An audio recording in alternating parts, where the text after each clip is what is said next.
அன்பு உறவுகளுக்கு இனிய வணக்கங்கள். இன்றைய பதிவுல துலாம் ராசி அன்பர்களுக்கு உங்க தற்போதைய பிரச்சனை அனைத்திற்கும் தீர்வு காண இந்த பரிகாரம் உங்களுக்கு 100% இல்ல 200% நிச்சயமா கை கொடுக்கும். இந்த பதிவுல துலாம் ராசி அன்பர்களுக்கு நிறைய பயனுள்ள தகவல்கள் கொடுத்திருக்கோம். கொஞ்சம் கூட வீடியோவை ஸ்கிப் பண்ணாம முடிஞ்ச வரைக்கும் முழுமையா பார்க்க முயற்சி செய்யுங்க. வாங்க வீடியோக்குள்ள போலாம். துலாம் ராசியை பொறுத்த வரைக்கும் சித்திரை 3, 4ஆம் பாதங்கள், சுவாதி 1, 2, 3, 4ஆம் பாதங்கள், விசாகம் 1, 2, 3ஆம் பாதத்தை உள்ளடக்கியது துலாம் ராசி.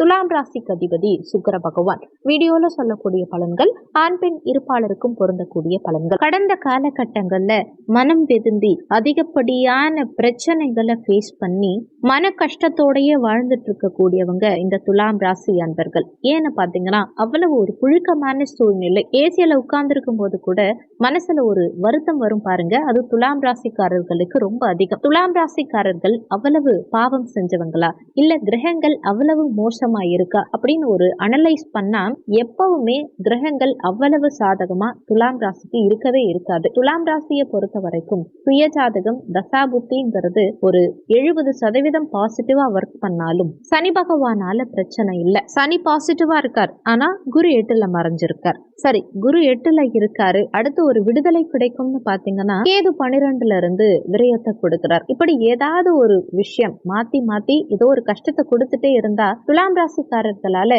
எப்படி நிம்மதியா இருக்க முடியும்? உங்களுக்கு ஒரு சொல்யூஷன் கிடைக்கணும், உங்க பிரச்சனைகளை முழுமையா தீர்க்கணும். அதுக்கு இந்த பரிகாரம் உங்களுக்கு நிச்சயம் சப்போர்ட்டிவா இருக்கும். இந்த பரிகாரத்தை பண்ணா உங்க வாழ்க்கையில அவ்வளவு ஒரு சேஞ்ச் கிடைக்கும். இந்த பரிகாரத்தை ஏற்கனவே நிறைய துலாம் ராசி அன்பர்கள் செய்து பார்த்து அவங்க வாழ்க்கையில மிகப்பெரிய திருப்பு முனை நிகழ்ந்திருக்கு. நிறைய பேர் நிறைய கோவில் குளங்களுக்கு போறாங்க, நிறைய தான தர்மங்கள் பண்றாங்க, நிறைய யாகங்கள் ஹோமங்கள்லாம் பண்றாங்க. துலாம் ராசிக்காரர்கள் தனக்கு மீறியதுதான் தானம்ங்கிறது கிடையாது. தனக்கு என்ன ஆனாலும் பரவாயில்லன்னு தானம் பண்ணுவாங்க. தர்மத்தை எதிர்பார்க்காதவங்க, தர்மத்தின் பிரதிபலனை எதிர்பார்க்காதவங்க, அடுத்தவங்க சந்தோஷமா சிரிக்கிறாங்க பாருங்க, மற்றவங்க சிரிப்பின் மகிழ்வில் வாழ்க்கைய கத்துக்கிறவங்க தான் இந்த துலாம் ராசி அன்பர்கள். அடுத்தவங்க நமக்கு ஒரு எக்ஸ்பீரியன்ஸ் சொல்லி கொடுப்பாங்க, இப்படி வண்டி ஓட்டணும், இப்படி செய்யணும் அப்படின்னு. ஆனா துலாம் ராசிக்காரர்கள் மட்டும் வண்டியில விழுந்து அடிபட்டு எழுந்து மேல வருவாங்க.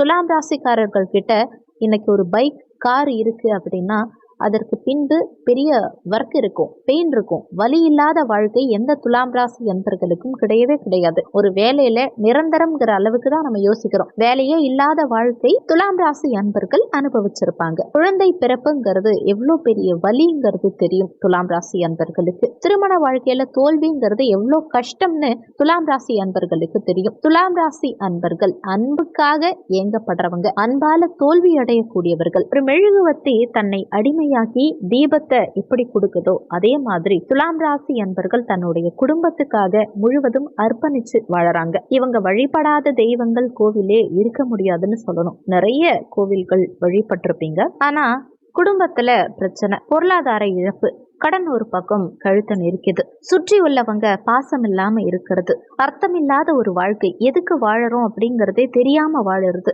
கொடுத்த பணம் திரும்ப வராம இருக்கிறது, உடுத்த உடை இல்லாம இருக்கிறது, உடை இருந்தும் அதை அனுபவிக்க முடியாத சூழல், இருந்தும் இல்லாத நிலை, ஜாதகம் சரியில்லை, சுத்தி உள்ளவங்க ஒரு பக்கம் பொறாம, அதுவும் அந்த பொறாமையை தாண்டி உடல் சம்பந்தப்பட்ட கோளாறுகள் ஒரு பக்கம். ஒரு சிலருக்கு அழறதுக்கு கூட யாருக்கிட்ட சொல்லி அழறது, நமக்குன்னு நம்ம அழுகைய கேட்கறதுக்கு மனிதர்கள் இருக்காங்களா அப்படிங்கிற லெவலுக்கு போயிருப்பாங்க. அந்த அளவுக்கு தனிமையில் வாழக்கூடிய துலாம் ராசி அன்பர்கள் ஒரு வாழ்க்கை வீணா போனா கூட பரவாயில்ல, 2 கல்யாணங்கிறதும் உண்டு. ஆனா 3வது திருமணமே ஃபெயிலியர் ஆனது கூட துலாம் ராசிக்கு தான். 3 முறை ஒன்னா இருந்தும் வாழ்க்கைய தொலைச்சவங்க துலாம் ராசிக்காரர்கள் தான். இப்பேற்பட்ட துலாம் ராசி அன்பர்களுக்கு பிரச்சனைகள் எந்த ரூபத்துல வருது? சரி, ஒரு பிரச்சனை நடந்துட்டு இருக்கு, இன்னொரு பிரச்சனை வராது அப்படின்னு சொல்லவே முடியாது. ஒரே நேரத்துல 2 இல்ல 3 பிரச்சனைகளும் ஒரே நேரத்துல வருது இந்த துலாம் ராசிக்காரர்களுக்கு தான். சோ கட்டாயமா இந்த பரிகாரங்கள் தெரிந்து வச்சிருந்தா உங்க பிரச்சனைகளுடைய வீரியமும் சரி, பிரச்சனையுடைய அடிப்படையும் சரி முழுவதுமா நிச்சயம் விலகும். குறிப்பா கொடுத்த பணம் திரும்ப கிடைக்கணும், பல ஆண்டு போராட்டங்களுக்கு ஒரு தீர்வு கிடைக்கணும்னா இந்த பரிகாரத்தை அவசியம் பண்ணுங்க. பொருளாதார முன்னேற்றம் இருக்கும், குடும்பத்துல நிம்மதி பிறக்கும், எடுக்கும் காரியங்களில் வெற்றி கிடைக்கும், மன அமைதி பிறக்கும். முதல்ல நீங்க பிறந்த தேதி எடுத்துக்கோங்க. அது தேய்பிறையில வரக்கூடிய தினமா இருக்கணும். உதாரணத்துக்கு நீங்க 7ஆம் தேதி பிறந்திருக்கீங்கன்னா தேய்பிறையில வரக்கூடிய 7ஆம் தேதி.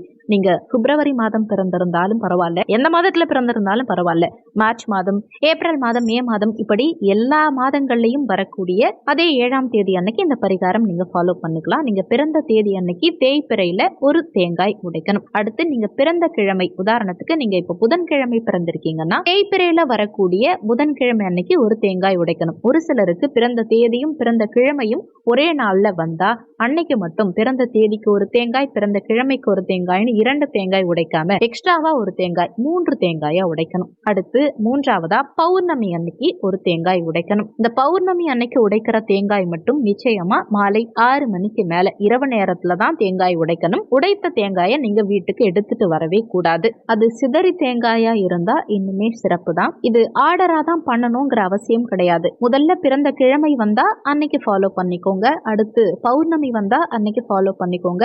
அடுத்து நீங்க பிறந்த தேதி தேய்பிறையில வருதுன்னா அன்னைக்கு ஃபாலோ பண்ணிக்கோங்க. ஃபர்ஸ்ட் தேதி, அடுத்து கிழமை, அடுத்து பௌர்ணமிங்கிற ஆர்டர் ஒன்றும் கிடையாது. அதே மாதிரி இந்த பரிகாரத்தை நீங்க வீட்டுல பண்ணக்கூடாது, கோவில்ல தான் பண்ணணும். எந்த கோவில்ல வேணாலும் பண்ணலாம். உங்களுக்கு பிடித்த இஷ்ட தெய்வத்தை நினைச்சு அல்லது இஷ்ட தெய்வ கோவில்ல போய் நீங்க இந்த பரிகாரம் பண்ணலாம். முதல் தேங்காய் உடைக்கும் போது உங்க குலதெய்வத்தை நினைச்சு உடைங்க. அடுத்து 2வது தேங்காய் உடைக்கும் போது விநாயகர் பெருமானை நினைத்து உடைங்க. 3வது தேங்காய் உடைக்கும் போது உங்களுக்கு பிடித்தமான இஷ்ட தெய்வத்தை நினைத்து தேங்காய் உடைங்க. இந்த ஒவ்வொரு முறை தேங்காய் உடைக்கும் போதும் உங்க கோரிக்கைகள் எதுவோ அதை மனதார நினைச்சுக்கோங்க. மினிமம் 3 கோரிக்கையாவது வச்சுக்கோங்க. கோவில்ல நீங்க உங்க இஷ்ட தெய்வத்தையோ குலதெய்வத்தையோ விநாயகர் பெருமானையோ நினைத்து நீங்க உங்க கையால உடைங்க. மற்றவங்க கிட்ட கொடுத்தெல்லாம் உடைக்க சொல்ல வேண்டாம், நீங்களே உடைங்க. 5 வயது முதல் 75 வயது வரைக்கும் இருக்க யாரு வேணாலும் இந்த பரிகாரத்தை பண்ணலாம். இந்த தேங்காய் உடைத்து இந்த பரிகாரம் பண்ணும்போது உங்க முக்கியமான கோரிக்கைகள் ஒவ்வொன்றும் நிச்சயம் நிறைவேற்றப்படும். இது ஏற்கனவே நிகழ்ந்திருக்கு. நிறைய துலாம் ராசி என்பர்கள் ஏற்கனவே இந்த பரிகாரத்தை செய்து முழு பலன் பெற்றிருக்காங்க. அனுபவபூர்வமான உண்மை இது. அதனால அவசியம் இந்த பரிகாரத்தை பண்ணுங்க. உங்க வாழ்க்கையிலும் நிச்சயம் மிகப்பெரிய மாற்றத்தை ஏற்படுத்த முடியும். இந்த வீடியோ அவசியம் உங்களுக்கு பயனுள்ளதா இருந்திருக்கும். மற்றவங்களுக்கும் பயன்பெறணும்னு நினைச்சீங்கன்னா உங்க ஃப்ரெண்ட்ஸ் அண்ட் ரிலேட்டிவ்ஸ்க்கும் இந்த வீடியோவை ஷேர் பண்ணுங்க. அவங்களும் பயன்பெற்ற அந்த புண்ணியம் உங்களுக்கும் கிடைக்கும். இந்த வீடியோல உங்களுக்கு ஏதாவது சந்தேகம் இருந்தா கீழே இருக்க கமெண்ட் செக்ஷன்ல சொல்லுங்க. நன்றி. மற்றும் ஒரு நல்ல பதிவோடு மீண்டும் உங்களை சந்திக்கிறோம்.